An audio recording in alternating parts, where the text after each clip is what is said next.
पहले ये पता चला कि लाओ ली के बचपन के दोस्त ने शेयर बाजार में सब कुछ गंवा दिया था और अब उस पर भारी कर्ज था। वहीं लाओ ली खुद एक नौकरी से निकाला हुआ कर्मचारी था जिसकी कोई आय नहीं थी और उसे वॉलीबॉल खेलने का शौक था, जिसकी वजह से वह कर्ज में डूब गया। उसकी मुसीबतें तब और बढ़ गई जब उसके गोद लिए बेटे ने उसका बैंक कार्ड चुरा लिया और दोस्तों के साथ मिलकर सारा पैसा उड़ा दिया। लाओ ली को लगा कि उसकी किस्मत बदल रही है जब उसने थोड़ा पैसा जीता, लेकिन बाहर निकलते समय उसे उधारी मांगने वालों का सामना करना पड़ा। घबराहट में वह भाग गया और गलती से एक लड़की से टकरा गया। जल्द ही उसे पकड़ लिया गया और जब उसने अपनी जेब में हाथ डाला तो उसे एहसास हुआ कि उसका सामान चोरी हो चुका है। वह लड़की असल में एक जेब कतरी थी। उधारी मांगने वाले जैसे पहले से तैयार थे, उन्होंने लाओ ली को एक अनुबंध पर हस्ताक्षर करने के लिए मजबूर कर दिया, जो मूल रूप से खुद को बेचने जैसा था। अगर वह अपना कर्ज नहीं चुका पाया तो परिणाम भयानक होंगे। दिल टूटे हुए लाओ ली एक बेंच पर बैठा था।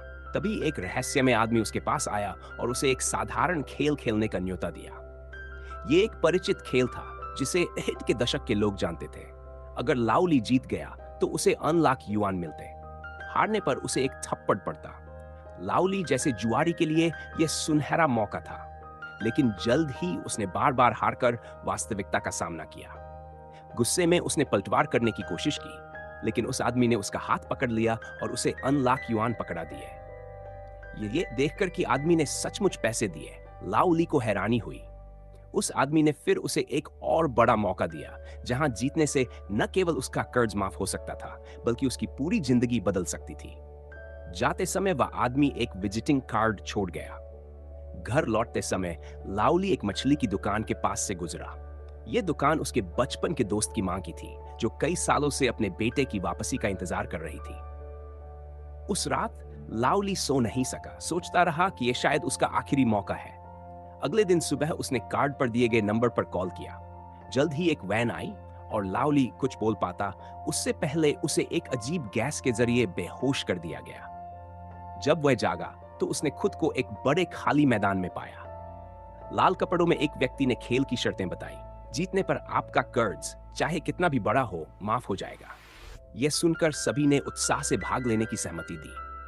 खेल के मैदान में प्रवेश करने के बाद लाओ ली ने देखा कि लाओ काओ, एक प्रसिद्ध फंड मैनेजर, भी प्रतिभागियों में शामिल था। शुरुआती झटके के बाद पहले खेल के नियम समझाए गए। खेल था लाल बत्ती, हरी बत्ती।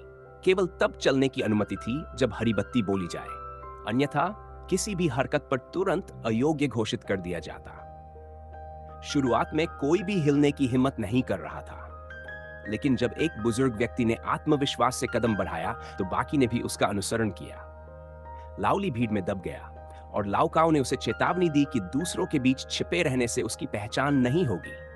खेल में तनाव बढ़ गया। गलत समय पर चलने वाले खिलाड़ियों को तुरंत खत्म कर दिया गया। आदेश की गति तेज हो गई और कई लोग अंत तक पहुंचने लगे। लाओ ली फिनिश लाइन के पास फिसल गया और लगभग हारने ही वाला था, लेकिन पीछे खड़े 3 खिलाड़ियों ने उसे खींच लिया। आखिरी सेकंड में उसने और अन्य खिलाड़ियों ने दौड़कर लाइन पार कर ली। जो लोग नहीं पहुंच सके उन्हें वहीं समाप्त कर दिया गया, जिससे 65 लोग अयोग्य हो गए। बचे हुए खिलाड़ियों को अब खेल की गंभीरता का एहसास हुआ। कुछ ने तुरंत खेल छोड़ने की मांग की। लाओ काओ ने उन्हें याद दिलाया कि अगर बहुमत खेल छोड़ने के लिए वोट करता है तो खेल रद्द हो जाएगा। लेकिन जब वोटिंग खत्म हुई तो पता चला कि ड्यूक ऑफ फेफ्स्टी में से आधे से अधिक प्रतिभागियों ने खेलने का फैसला किया। लाओ ली का बचपन का दोस्त इस बात को लेकर परेशान था कि उसने स्टॉक मार्केट में सब कुछ खो दिया था, जिससे वह भारी कर्ज में डूब गया। लाओ ली खुद भी बुरी स्थिति में था। उसकी मां को डायबिटीज का पता चला था और उसके पास हॉस्पिटल से डिस्चार्ज कराने के पैसे नहीं थे। जब रहस्यमय कार्ड फिर से सामने आया तो ज्यादातर लोगों ने गेम में वापस जाने का फैसला किया। केवल 4 लोगों ने इसे छोड़ दिया। दूसरा राउंड, हनीकॉम्ब चैलेंज। इस राउंड में खिलाड़ियों को 10 मिनट में एक चीनी की प्लेट से एक विशेष आकार निकालना था, बिना उसे तोड़े। भाग्यशाली लोगों को सरल आकार मिले, लेकिन लाओ ली को सबसे मुश्किल छाता आकार मिला। जो भी असफल हुआ उसे तुरंत खत्म कर दिया गया। लाओ ली घबराहट में पसीने से लथपथ था। तभी उसने गलती से पाया कि लार प्लेट को नरम कर सकती है, जिससे उसे आकार निकालना आसान हो सकता है। इस ट्रिक से प्रेरित होकर अन्य खिलाड़ियों ने भी अपनी प्लेटों को चाटना शुरू कर दिया। आखिरी कुछ सेकंड में लाओ ली ने अपना छाता पूरा किया, लेकिन जो असफल हुए उन्हें तुरंत समाप्त कर दिया गया। इस राउंड के अंत तक वेटरनाइज और खिलाड़ी बाहर हो गए। तीसरा राउंड, रस्साकशी। अगला गेम टीम आधारित था, जिसमें हारने वाली टीम को खत्म कर दिया जाना था। जबकि युवा और मजबूत टीमों ने अपनी जीत का जश्न मनाया, लाओली की टीम कमजोर सदस्यों का मिश्रण थी, जिसमें एक बूढ़ा आदमी भी शामिल था। हालांकि बूढ़े आदमी ने एक रणनीति सुझाई। संतुलन के लिए वैकल्पिक पोजीशन अपनाना, रस्सी को एक विशेष कोण पर पकड़ना और विरोधी टीम को भ्रमित करने के लिए अचानक खींचना। उसकी योजना का पालन करते हुए लाओली की टीम ने मुश्किल से जीत हासिल की, जिससे केवल चटीद खिलाड़ी बचे। चौथा राउंड, कंचे का खेल। इस राउंड में खिलाड़ियों को जोड़ी बनानी पड़ी, ये जाने बिना कि वे अपने पार्टनर के खिलाफ खेलेंगे। लक्ष्य यह था कि किसी भी तरह से अपने पार्टनर के सारे कंचे जीतें, खेल, धोखे या समझाने के जरिए। इस नियम का मतलब था कि हर जोड़ी में से एक व्यक्ति को बाहर होना ही था। लाओ काओ ने अपने पार्टनर को कंचों को पत्थरों से बदलकर धोखा दिया और अपनी जान बचाई। वहीं दो युवतियों ने अपनी जिंदगियों की कहानियां साझा की और अंत में एक ने अपने कंचे त्याग कर दूसरी को जीतने दिया।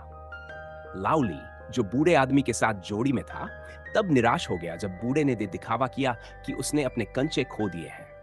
हालांकि अंत में बूढ़े आदमी ने अपने कंचे लाओ ली को दे दिए, ये कहते हुए कि उसे जीवित रहना चाहिए और सब कुछ ठीक करना चाहिए। इस राउंड के अंत तक केवल 66 खिलाड़ी बचे थे और इनाम की राशि बढ़कर 600 मिलियन हो गई। पांचवा राउंड, कांच का पुल। अगले गेम से पहले खिलाड़ियों को 1 से 7 तक की पोजीशन चुननी पड़ी। लाओ ली झिझक रहा था, तभी एक व्यक्ति ने उससे विनती की कि उसने हमेशा डर में जीवन बिताया है और यह उसका साहस दिखाने का मौका है।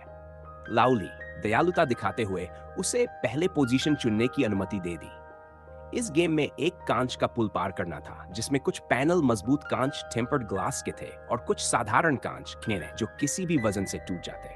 शुरुआती खिलाड़ी बलि के बकरे बन गए, जो दूसरों के लिए रास्ता तय करते गए। जैसे जैसे समय खत्म हो रहा था, स्थिति और अधिक खतरनाक होती गई। कुछ खिलाड़ियों ने हताशा में दूसरों को धक्का देकर आगे बढ़ने की कोशिश की। जैसे जैसे खेल आगे बढ़ता है, तनाव बढ़ता जाता है। खिलाड़ी इतने हताश हो जाते हैं कि वे साथ मरने तक के लिए तैयार हो जाते हैं। एक समय पर केवल एक कांच का पैनल बचा होता है, लेकिन समय खत्म हो रहा होता है। अपनी जान बचाने के लिए लाओ काओ, पुराना काओ, बाकी बचे खिलाड़ियों को धक्का दे देता है और खुद सुरक्षित तरीके से कांच के पुल को पार कर जाता है। हालांकि टूटे हुए कांच से लाओ ली, पुराना ली, घायल हो जाता है, लेकिन वह अपनी चोटें छिपा लेता है। बाद में बचे हुए खिलाड़ी एक खाने की मेज पर इकट्ठा होते हैं और उन्हें इस बात का एहसास होता है कि खेल अब अपने अंत के करीब है। लाओ ली धोखे से डरते हुए जियाओ शियांग के साथ गठबंधन करने की कोशिश करता है, लेकिन उसे पता चलता है कि वह गंभीर रूप से घायल है। जब वह मदद मांगने जाता है तो उसे एक भयानक नजारा मिलता है, एक ताबूत। लाओ काओ ने स्थिति का फायदा उठाते हुए जियाओ शियांग को और नुकसान पहुंचाया था। अंतिम राउंड का खुलासा होता है। यह एक बचपन का खेल है जिसमें नियम सरल है, अपने विरोधी को खत्म करो। एक लंबी और थका देने वाली लड़ाई के बाद लकाओ थक कर गिर जाता है और लाओ ली जीतने की स्थिति में होता है। लेकिन जब लाओ ली आखिरी वार करने के लिए तैयार होता है तो उसे जियाओ शियांग के शब्द याद आते हैं, जो दया और नैतिकता के बारे में कहती थी। वह हिचकिचाता है और खेल को शांति से समाप्त करने के लिए यह नियम लागू करने की पेशकश करता है कि अगर आधे खिलाड़ी खेल छोड़ने पर सहमत हो तो खेल रद्द हो जाएगा। लाओ काओ हालांकि हार मानने से इनकार कर देता है। लाओ ली दया दिखाते हुए हाथ बढ़ाता है, माफी और करुणा का संकेत देता है। इस इशारे से प्रभावित होकर लाओ काओ लाओ ली को जीतने देता है और खुद को बलिदान कर देता है। 456 मिलियन की पुरस्कार राशि लाओ ली के खाते में जमा हो जाती है, लेकिन उसकी जीत खाली लगती है, असंतोष और अपराध बोध से भरी। कुछ दिनों बाद उसे एक रहस्यमय कार्ड मिलता है जो उसे किसी से मिलने के लिए आमंत्रित करता है। अस्पताल में वह खेल के योजनाकार से मिलता है, एक ऐसा व्यक्ति जिसे लाओ काओ का पिता कहा जा रहा है। क्या आपको लगता है कि खेल का योजनाकार वास्तव में लाओ काओ का पिता हो सकता है, या यह सिर्फ एक अफवाह है?